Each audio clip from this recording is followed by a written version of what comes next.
एक जंगल में नीली चिड़िया अपने पूरे परिवार के साथ रहा करती थी। वो कई सालों से सोचती थी सरस्वती पूजा मनाने के लिए, लेकिन वो किसी न किसी वजह से मूर्ति नहीं बना पाती थी। लेकिन उसने इस साल मन में ठान लिया था कि इस बार मूर्ति बना के ही रहेगी। अगले दिन सुबह होते ही सभी लोगों ने मूर्ति बनाना स्टार्ट कर दिया था। चलो बच्चों, मेरे पीछे पीछे आओ, यहाँ पर मिट्टी गिरा दो। चिड़िया और उसके बच्चे सारा दिन पूरी मेहनत और लगन से काम करते रहे और उन्होंने आखिरकार शाम तक में मूर्ति को बनाकर तैयार ही कर लिया। मम्मी मम्मी कितनी प्यारी मूर्ति है। मूर्ति तो अच्छी होगी ही ना, हम लोग ने इतना मेहनत और लगन से बनाया जो है। मम्मी लेकिन मुझे तो पता ही नहीं है कि पूजा कब है। अगले सोमवार को है छोटी। मम्मी मम्मी सुनो ना, कुछ आवाज आ रही है। मम्मी सुनो ना, जागो ना, कुछ आवाज आ रही है। अब चुपचाप से सो जा, सोने दे मेरे को। हर रोज की तरह नीली चिड़िया सो के उठी और वो मूर्ति देखने चली गई। हाय राम, ये क्या हो गया? ये पाप कौन कर सकता है? इतना बड़ा पाप कोई अधर्मी ही कर सकता है। इतने में बेटियां आ गईं।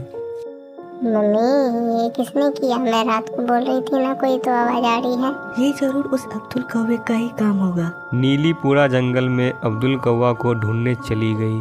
बगुला भाई, तुमने कहीं अब्दुल कौवे को देखा है क्या?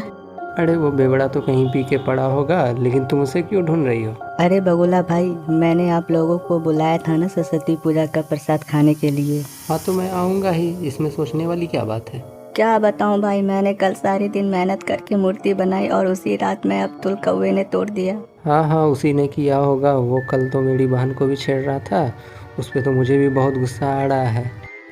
इतना कहने के बाद नीली चिड़िया उस अब्दुल कौवे को आगे ढूंढने के लिए चली गई। ढूंढते ढूंढते उसने देखा कि अब्दुल कौवा जो है पी के भंड होके पहाड़ पर पड़ा हुआ था। उसने सोचा कि मैं इससे अकेले तो नहीं ही जीत पाऊंगी, इसलिए सारे गांव वासियों को इकट्ठा करने के लिए जंगल चली गई। सारे जंगलवासी आए और सीधा अब्दुल कौवे को पीटना चालू कर दिया। किसी के भी दिल में नरमी नहीं थी अब्दुल कौवे के लिए। किसी ने भी रोकने की कोशिश नहीं की। वो लोग लगातार उसे पीटते गए। आखिरकार अब्दुल कौवा ने अपनी जान गंवा बैठी। अगली सुबह सभी जंगलवासियों ने मिलकर मूर्ति को वापस से बनाया।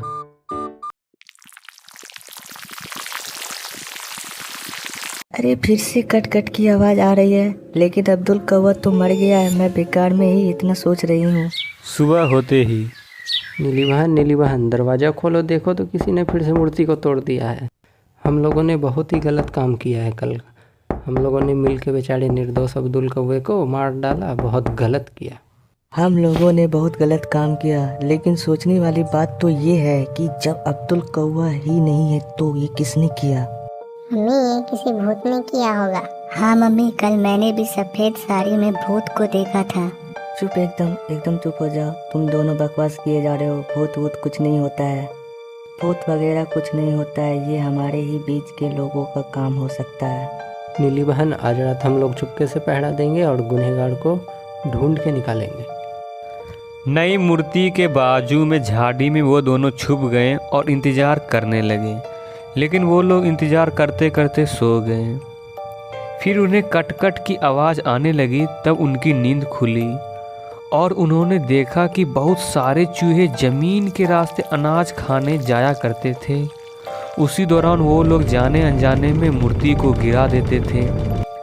ये बात जानने के बाद उन्हें बहुत ही अफसोस हुआ कि उन्होंने एक निर्दोष कौवे की जान ले ली बेवजह ही।